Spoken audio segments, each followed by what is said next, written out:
Hi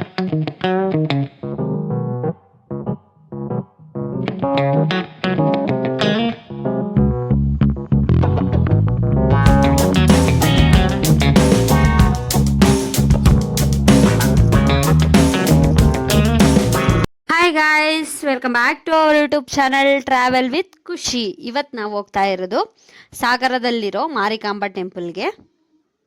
let's go guys. ಈ Marikamba temple Shivamogga ಜಿಲ್ಲೆಯ ಸಾಗರದಲ್ಲಿ ನೆಲೆಸಿದೆ. ಸಾಗರವು ಕೇವಲ ಪ್ರಾಕೃತಿಕವಾಗಿ ಅಲ್ಲದೆ ಧಾರ್ಮಿಕವಾಗಿ ಕೂಡ ಪ್ರಸಿದ್ಧಿಗೊಂಡಿದೆ. ಈ ಪ್ರಸಿದ್ಧಿಗೆ ಕಾರಣ ಇಲ್ಲಿ ನೆಲ ನಿಂತ ಸಿರಿಸಿ ಮಾರಿಕಾಂಬಾ ಸೋದರಿ ಅಂತ ಪ್ರಸಿದ್ಧಿಗೊಂಡ ಸುಪ್ರಸಿದ್ಧ ಮಾರಿಕಾಂಬಾ ದೇವಿನೇ ಕಾರಣ. ಸಾಗರ ನಗರದ ಹೃದಯ ಭಾಗದಲ್ಲಿ ನೆಲ ನಿಂತ ಸಾಗರದ ಮಾರಿಕಾಂಬಾ ದೇವಿಯನ್ನು ಸ್ವತಃ ಆದಿಶಂಕರಾಚಾರ್ಯರೇ ಸಾಗರದಲ್ಲಿ ಪ್ರತಿಷ್ಠಾಪನಾ ಮಾಡಿದ್ರು ಅನ್ನೋ ಮಾಹಿತಿ ಇದೆ. ಕರ್ನಾಟಕದಲ್ಲಿ ಮೊದಲನೇ ಅತಿದೊಡ್ಡ ಜಾತ್ರೆ ಸಿರಿಸಿ ಮಾರಿಕಾಂಬಾ ದೇವಾಲಯದಲ್ಲಿ ಆಗುತ್ತದೆ. ಅದನಂತರ ಅತಿದೊಡ್ಡ ಜಾತ್ರೆ ಸಾಗರದ ಮಾರಿಕಾಂಬಾ ದೇವಾಲಯದಲ್ಲಿ ನಡೆಯುವುದು ವಿಶೇಷವಾಗಿದೆ. ಮಾರಿಕಾಂಬಾ ಇತಿಹಾಸ ತಿಳ್ಕೊಳ್ಳೋಣ ಬನ್ನಿ. ಇದು ಇವಾಗ ನಾವು ಎಂಟ್ರಿ ಆಗ್ತಿರೋದು ಬಂದು ಅವರು ತವ್ರ ಮನೆ ಅಂತ. ಇಲ್ಲಿ ದೇವಿ ತುಂಬ ಶಾಂತವಾಗಿ ಖುಷಿಯಿಂದ ಮುಖ ನೋಡಿದ್ರೆ ನಮಗೆ ಶಾಂತ ಅನಿಸುತ್ತೆ, ಅಷ್ಟು ಶಾಂತವಾಗಿ ಇರುತ್ತೆ. ಇದ್ರ ಇತಿಹಾಸ ತಿಳ್ಕೊಳ್ಳೋಣ ಬನ್ನಿ. ಇದು ಆದಮೇಲೆ ನಾವು ಡೈರೆಕ್ಟು ಅವ್ರ ಅತ್ತೆ ಮನೆಗೆ ಹೋಗಬೇಕು. ಅಲ್ಲಿ ಹೋದ್ಮೇಲೆ ಅಲ್ಲೇದು ನಾನು ಕ್ಲಿಪ್ ಅಪ್ಲೋಡ್ ಮಾಡ್ತೀನಿ. ಮಾರಿಕಾಂಬೆಯು ಸ್ವತಃ ಬ್ರಾಹ್ಮಣ ಕುಟುಂಬದ ಹೆಣ್ಣು ಮಗಳಾಗಿದ್ದಳು. ಅವಳು ಪ್ರಾಯಕ್ಕೆ ಬಂದಾಗ ಒಬ್ಬ ಬ್ರಾಹ್ಮಣೇತರ ಯುವಕನು ತಾನು ಬ್ರಾಹ್ಮಣನೆಂದು ಸುಳ್ಳು ಹೇಳಿ ಈಕೆಯನ್ನು ಮದುವೆಯನ್ನು ಆಗುತ್ತಾನೆ. ಆತನು ಮೊದಲಿನಿಂದ ಬ್ರಾಹ್ಮಣ ಮನೆಯಲ್ಲಿ ಬೆಳೆದಿರೋದ್ರಿಂದ ಬ್ರಾಹ್ಮಣರಂತೆ ವರ್ತಿಸೋದು ಅವನಿಗೆ ಕಷ್ಟವಾಗೋದಿಲ್ಲ. ಮದುವೆ ನಂತರ ಇವರಿಬ್ಬರಿಗೆ ಸಂತಾನವಾಗುತ್ತದೆ. ಒಂದು ದಿನ ಈತನು ಮಾಂಸವನ್ನು ತಿನ್ನೋದು ನೋಡಿದ ಮಾರಿಕಾಂಬಾಗೆ ತಾನು ಇಷ್ಟು ವರ್ಷ ಮೋಸದ ಜೀವನವನ್ನು ಸಾಗಿಸಿದ್ದು ಅಂತ ಅರಿವಾಗುತ್ತದೆ. ಇದರಿಂದ ಆಕೆಯು ರೌದ್ರ ಅವತಾರವನ್ನು ತಾಳುತ್ತಾಳೆ. ಆಕೆ ರೌದ್ರ ಅವತಾರವನ್ನು ಕಂಡ ಮಕ್ಕಳು ಮತ್ತು ಆಕೆಯ ಗಂಡ ದೂರ ಹೋಗುತ್ತಾರೆ. ಕೊನೆಗೆ ಗಂಡ ಕೋಣೆಯಲ್ಲಿ ಸೇರಿಕೊಳ್ತಾನೆ.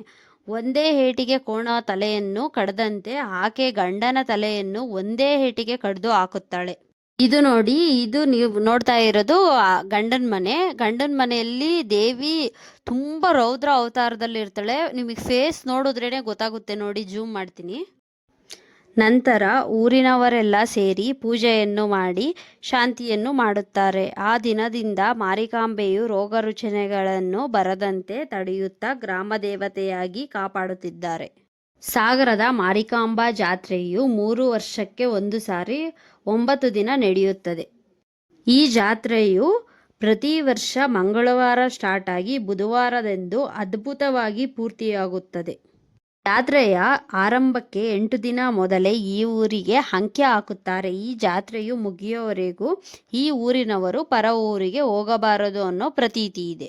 ಸಾಗರದಲ್ಲಿ 2 ಮಾರಿಗುಡಿಗಳಿದೆ. ಒಂದು ತವರು ಮನೆ, ಇನ್ನೊಂದು ಗಂಡನ ಮನೆ. ಜಾತ್ರೆಯ ಮೊದಲನೇ ದಿನ ತವರು ಮನೆಯಲ್ಲಿ ಹಾಗೂ ಉಳಿದ 8 ದಿನ ಅತ್ತೆ ಮನೆಯಲ್ಲಿ ದೇವಿಯನ್ನು ಇರಿಸುತ್ತಾರೆ.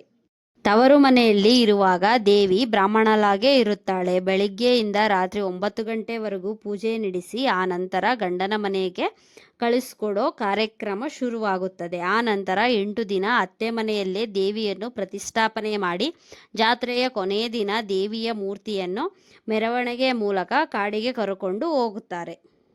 ಇದು ಸಾಗರದ ಮಾರಿಕಾಂಬೆಯ ಟೆಂಪಲ್ದು ಇತಿಹಾಸ. ಇಷ್ಟೇ ಗೈಸ್ ಇವತ್ತಿನ ವ್ಲಾಗು. ಮತ್ತೊಂದು ವಿಡಿಯೋದಲ್ಲಿ ಮತ್ತೆ ಸಿಗ್ತೀನಿ. ನಾನು ನಿಮ್ಮ ಪ್ರೀತಿಯ ಖುಷಿ. ಇನ್ನೂ ಯಾರಾದರೂ ಸಬ್ಸ್ಕ್ರೈಬ್ ಮಾಡ್ಕೊಂಡಿಲ್ಲ ಅಂದರೆ ಸಬ್ಸ್ಕ್ರೈಬ್ ಮಾಡ್ಕೊಳ್ಳಿ ಗೈಸ್. ಬಾಯ್ ಬಾಯ್, ಟೇಕ್ ಕೇರ್.